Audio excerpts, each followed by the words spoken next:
statement itu gimana maksudnya justru? Statement itu gimana? Ya kan statement saya kan jelas adanya bukti konkret kan. Ya kalau memang itu anaknya ya silakan berupaya hukum saja. Tes DNA, kenapa dia nggak pakai upaya hukum dong untuk berupaya ngapa tes DNA? Kenapa kemarin dikejar wartawan, kenapa lari? Harusnya kan kalau memang itu anaknya mau dia berspekulasi dia lagi agak gemukan atau lagi kurus atau lagi apa, saya nggak bilang orang gendut itu jelek ya, tapi menurut saya banyak teman saya juga yang gendut tapi cantik kok gitu. Tapi kalau memang ini adalah haknya, dia berani berkoar-koar dan membuat Indonesia gempar kan. Kenapa dia tidak berfight aja, fight gitu loh. Bagaimanapun itu hak anaknya gitu kan, untuk tes DNA gitu loh. Maksud saya jangan cuma koar-koar dia aja, habis itu ngambil endorse banyak-banyak. Kan kita jadi ada kecurigaan. Dia kan udah minta maaf ke Bu Cinta di lewat medsosnya, gimana tuh tanggapannya? Ya, dimaafin aja orang tidak saya. Kan kemarin katanya menyajikan dokumen perjanjian antara Eka dan Lisa, mungkin bisa jelasin nggak sih soal dokumen perjanjian itu di sini? Nggak bisa karena ada instansi terkait yang harus tidak bisa kita langkahi ya. Tunggu proses itu. Udah sempat ketemu gak sih sama Kang Emil atau Bu Cinta terkait permasalahan sampai hari ini? Rahasia. Kalau lebih sekarang mungkin tetap percaya dengan statement Bu Ayu yang sekarang mungkin, atau ada perubahan nggak sih? Nggak ada perubahan. Justru saya makin percaya. Karena katanya anaknya, saya dengar apa prematur ya. Terus katanya kemarin apa ketemunya di Palembang. Event ya. Kemarin katanya saya yang kenalin. Kenapa berubah-ubah? Lucu. Pertanyaan buat saya.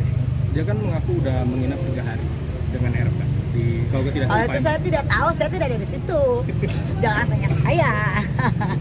Dia dihujat sekarang nih dengan mungkin kalau nggak salah dengan body shaming atau soal gemuknya dia mungkin di medsos itu gimana sih? Katanya drop katanya. Dia Loh, dengar kabar gitu. gini loh, dia berani bersuara, dia berani speak up.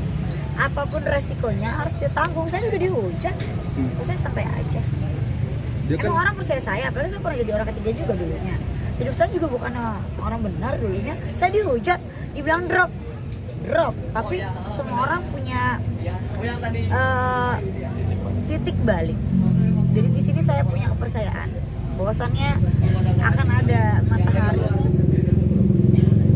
di mana nanti akan menyinari. Dan ini semua akan terbongkar nanti. dia mengaku udah menyesal dan tetap pengen memperjuangkan hak anaknya. Ya silahkan perjuangkan, itu juga justru yang bagus. Itu yang saya dari kemarin kan ya, jangan kemana-mana, jangan melebar. Kenapa melebar ke saya, kenapa serang personal saya? Justru itu yang bagus. Saya setuju dan saya dukung. Tapi kenapa nih kuasa hukumnya belum menggugat juga Kang Emil ke pengadilan? Kita nggak tahu. Wah, saya tidak tahu, tanya sendiri. Ini kan kuasa hukum saya, bukan kuasa Yang hukum Kang mungkin- Emil. Ya, Ada lagi? Tanyakan kuasa hukumnya. tanyakan langsung ya. Mungkin Mas Doni bisa nambahin. Kalau ya, terkait pertanyaan teman-teman jurnalis ya LM kan sedang berjuang buat anaknya. Ya silahkan dia buktikan. Kalau dari Mbak Ayu, klien kami di sini hadir datang untuk meluruskan Benaran. informasi-informasi miring. Jadi sebagai manusia, masyarakat, ya nggak ada yang salah gitu loh ketika hadir untuk meluruskan kebenaran, karena berbicara kebenaran itu resikonya besar. Kita tahu sendiri kan di negeri kita ini, ketika seseorang bicara yang benar Publik ya. itu nggak pernah mudah. Nah kalau untuk ya Mbak LM silahkan dia proses, ya kami juga akan proses jalur hukum juga atas segala cuitan, tuduhan-tuduhan yang tidak berdasar terhadap klien kami, dan kami akan proses hukum terhadap itu. Berarti ada kerugian dong? Soal proses hukum nih. Maksudnya kan tadi katanya mau menggugat, berarti ada kerugian yang dialami Bu Ayu gak sih?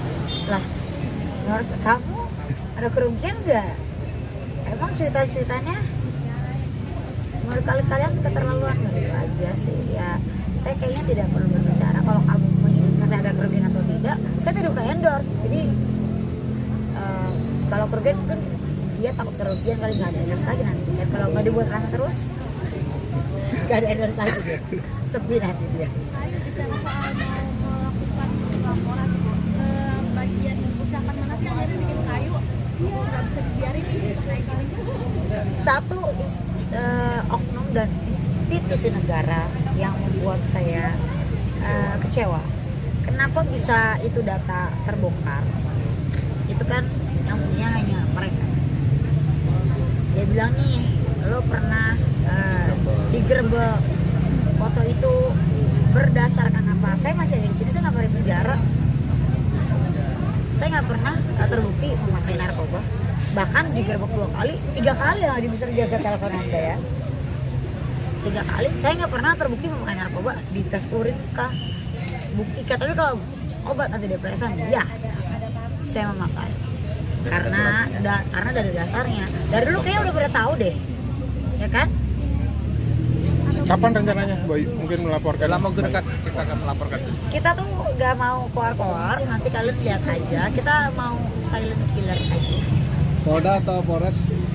Adalah Bisa Polda, bisa Polres. Ya, yang penting tempatnya adalah institusi kepolisian. ya. Masih buktinya masih mengumpulkan atau sebenarnya udah lengkap? Udah lengkap. Kan banyak di internet lah ya, kita bisa lihat sendiri ada Tidak usah di tujuan. internet, kita juga sudah capture semua. Iya. Ada. Ucapan soal dia walaupun menyebut nama kamu, tapi ada AA yang dibilang punya hubungan dua sama Pak RK seperti itu. Betul. Itu kan Ya. harus dia buktikan ya. Pertama itu. Yang kedua, dengan ucapan dia saya memperkenalkan, itu juga fitnah. Keji loh. Tiba-tiba dia berubah lagi kan statementnya. Dan ini udah menjadi bukti baru buat kita kan. Dan akhirnya lama-lama terbongkar, apalagi nanti setelah ini. Awalnya memang apa tuh sebenarnya berarti di jasa kayu. Awalnya Kalau kalian nggak tahu Mungkin beda lagi kali ya. statementnya kemarin apa ketemu di event. Awalnya kan pertama Bayu dinyatakan bahwasanya Bayu memperkenalkan. Sekarang itu kan berubah statementnya bertemu di event ya kan. Ya, satu statement yang membuat publik gempar karena melibatkan sosok yang tokoh ya, kita bisa bilang Pak RK gitu.